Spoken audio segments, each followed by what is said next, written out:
Henvey Inlet Site 2 and Key River Site 3 display steep breaks at east-west faults.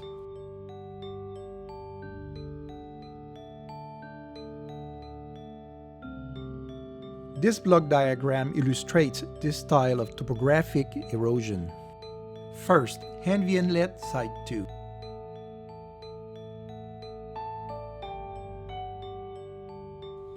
Notice potholes at the break. Furrows indicate flow orientation.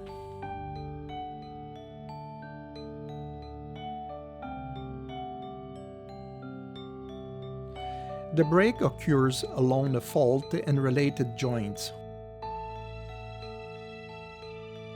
Potholes are common at breaks. Smaller ones occur upflow.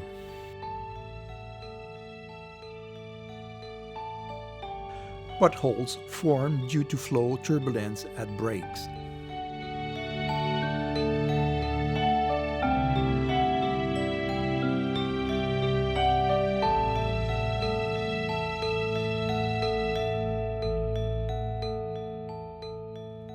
At Key River Site 3, potholes are larger at higher breaks.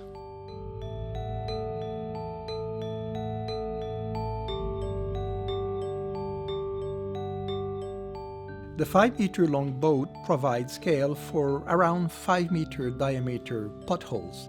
Potholes positioned at breaks relate to a change in flow dynamics.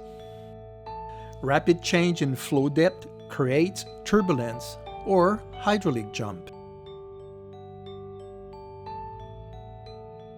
Deep furrows indicate intense longitudinal structure, vortices, in the flow. Parallel structure or sets of vortices in the flow indicates a wide flow path.